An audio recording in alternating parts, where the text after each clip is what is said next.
Assalamualaikum warahmatullahi wabarakatuh. Perkenalkan, nama saya Tina Marina dengan NIM 222111044. Saya akan menjelaskan mengenai mata kuliah Sosiologi Hukum yang diampu oleh Bapak Muhammad Juli Janto. Sebelumnya, yang saya kehendaki dalam mata kuliah Sosiologi Hukum yaitu untuk mengembangkan keterampilan berpikir kritis untuk mengevaluasi efektivitas hukum dalam mencapai keadilan sosial dan kesejahteraan masyarakat.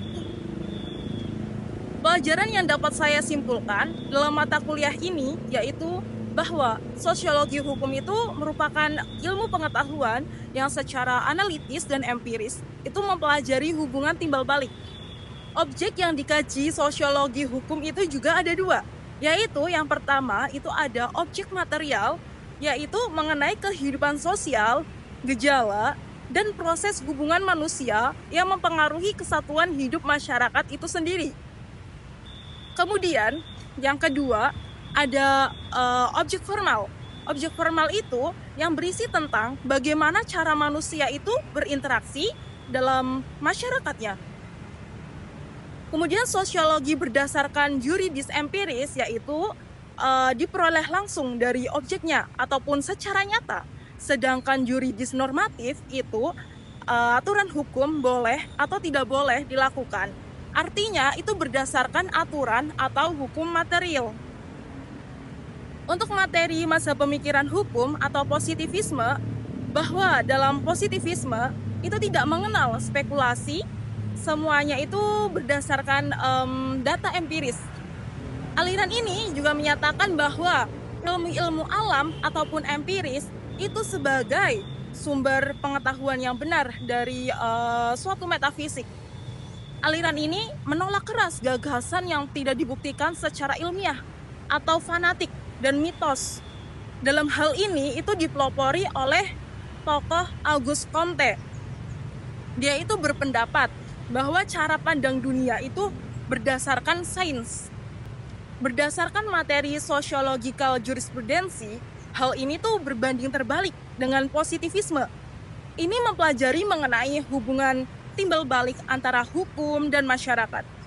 Jadi, hukum itu harus mencerminkan nilai-nilai yang hidup dalam masyarakat. Dalam masa pemikiran hukum living law, itu menjadi bagian penting dalam sistem hukum Indonesia.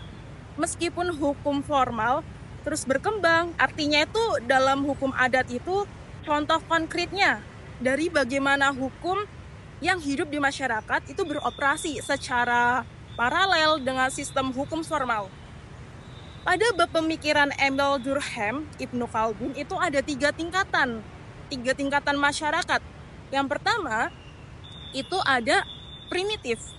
Artinya dalam kehidupan primitif ini mereka tuh belum mengenal peradaban. Hidupnya itu juga masih berpindah-pindah tempat. Lalu yang kedua itu ada desa. Dalam desa itu kehidupannya sederhana tetapi sudah menetap. Dan yang ketiga itu ada kota. Di sini tuh sudah berperadaban, mata pencahariannya juga sebagai pedagang dan perindustrian.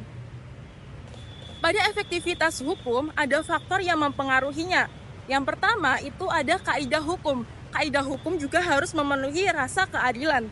Yang kedua, penegak hukumnya itu harus bersifatnya profesional dan memiliki integritas.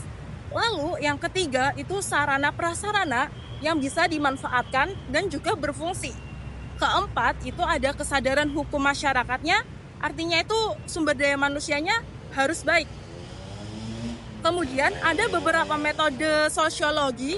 Yang pertama itu ada metode deskriptif, yang artinya itu bisa memvisualisasikan. Lalu yang kedua itu ada metode komparatif, membandingkan sistem hukum satu dengan hukum yang lain.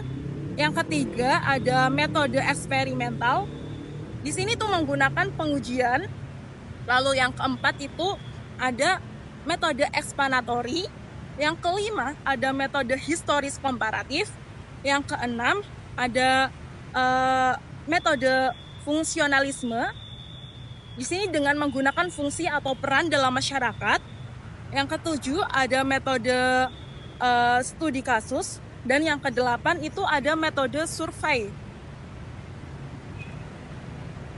Kemudian, kritik dalam perkuliahan bahwa dalam perkuliahan banyak mahasiswa yang mungkin kurang persiapan sebelum diskusi, sehingga kesulitan untuk memberikan kontribusi yang berarti.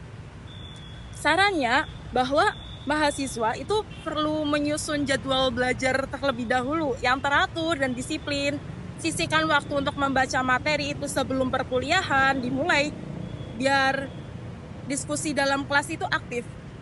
Lalu proyeksi ke depan saya setelah mempelajari sosiologi hukum itu mungkin berharap memahami lebih tentang fungsi hukum dalam konteks sosial dan berkontribusi secara aktif dalam menciptakan perubahan positif di lingkungan sosial.